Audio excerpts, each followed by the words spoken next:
السلام علیکم ورحمۃ اللہ وبرکاتہ۔ بسم اللہ الرحمن الرحیم۔ ان اللہ لا یغفر ان یشرک بہ ویغفر ما دون ذلک لمن یشاء ومن یشرک باللہ فقد ضل ضلالا بعیدا۔ وقال اللہ تعالی ان اللہ لا یغفر ان یشرک بہ ویغفر ما دون ذلک لمن یشاء ومن یشرک باللہ فقد افترى اثما عظیما۔ صدق اللہ العظیم۔ رب اشرح لی صدری ویسر لی امری واحلل عقدۃ من لسانی یفقہوا قولی۔ رمضان المبارک اور قرآن مجید، سیرت نبوی صلی اللہ علیہ وسلم اور عبادات میں رمضان المبارک کے روزے اور رمضان المبارک میں قرآن مجید کا خاص طور پہ اہتمام کرنا، اور اس میں جس وقت کہ اس کا رحمت کا عشرہ ختم ہو گیا اور اس میں خدا نے یہ رحمت کی کہ نفلوں کا درجہ فرضوں کے برابر کر دیا اور فرضوں کا درجہ 70 فرضوں کے برابر جا کر کھڑا کر دیا، تو بہت بڑا موقع اور چانس بن گیا تھا کہ ان 10 دنوں میں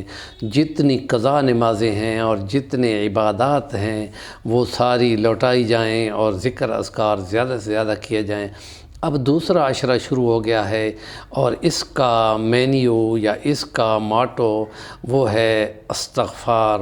اللہ کی بخشش طلب کرنا۔ استغفر اللہ ربی من کل ذنب واتوب الیہ، تو یہ بار بار پڑھنا، اور یہ اللہ پاک کو استغفار بہت پسند ہے، کیونکہ خدا کا کلام ہی یہ کہہ رہا ہے کہ وما کان اللہ معذبہم وہم یستغفرون، اور جس وقت تک وہ توبہ کرتے رہیں گے خدا ان کو عذاب کا سزاوار نہیں رکھے گا۔ علماء کے نزدیک جن سے زیادہ گناہ ہوتے ہیں وہ ساتھ ساتھ استغفار بھی رکھیں، اس لیے کہ گناہوں پہ سزا کا اطلاق ہوتا ہے،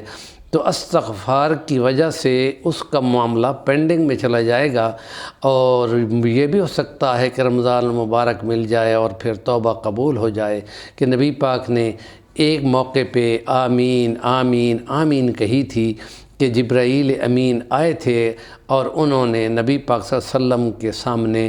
آپ نے ایک قدم اپنے ممبر کی سیڑھی پہ اور پھر دوسرا رکھا اور پھر تیسرا رکھا، تو پہلے پہ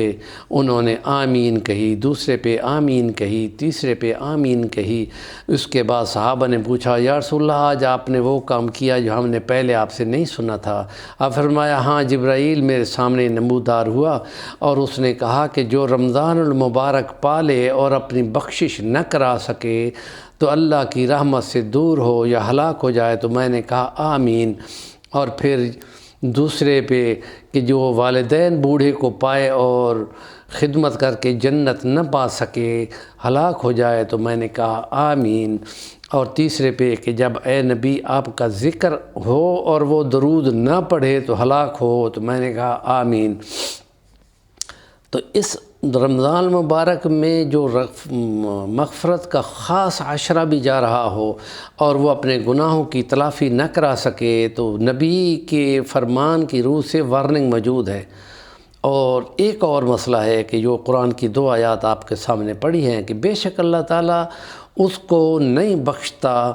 جو شرک کرتا ہو، اور اس کے سوا جس کے لیے چاہتا ہو وہ معاف کر دیتا ہے، اور یہ سورۃ النساء کی 48 نمبر آیت ہے، اور باقی دوسری والی بھی سورۃ النساء کی ہے، بعد کی آیت ہے، اور اس میں یہ کہا کہ وہ بہت بڑی گمراہی میں جا پڑتا ہے، اور پھر یہ کہ جو اللہ پہ بہت بڑا بہتان باندھتا ہے شرک والا، تو خدا کہہ چکا میں نے اس کو کوئی نہیں بخشنا۔ تو اس لیے بہت ضروری ہے کہ بندہ شرک سے بچنے والا ہو، کیونکہ شیطان یہ کہہ چکا ہے کہ تیرے بندوں پہ میرے بس نہیں چلے گا، میرا بس تو صرف ان پہ چلے گا جو میری اتباع کریں گے، اور دوسرے وہ لوگ جو شرک کرنے والے ہوں گے۔ تو گویا کہ خدا کی ذمہ داری مشرک بندے سے ہٹ چکی ہے، اور ہم یہ پڑھ چکے ہیں کہ حدیث مبارکہ میں ہے کہ جو 40 مسلمان کسی مسلمان کے جنازے میں موجود ہوں اور وہ اس کے لیے جنازے میں استغفار کی دعا کریں، تو اگر وہ شرک کرنے والا نہ ہوا تو خدا ان کے استغفار کو، اس شفاعت کو قبول کر لیتا ہے۔ ہمارے چینل کا نام ہے صفی الوانی، ضرور سبسکرائب کریں اور کام کی بات کا کمنٹ کریں۔ یہ آج قرآن اور رمضان المبارک کے سلسلے کا دوسرا ولاگ تھا۔ کل انشاءاللہ تیسرے ولاگ میں شرک پہ بات کریں گے کہ شرک ہوتا کیا ہے۔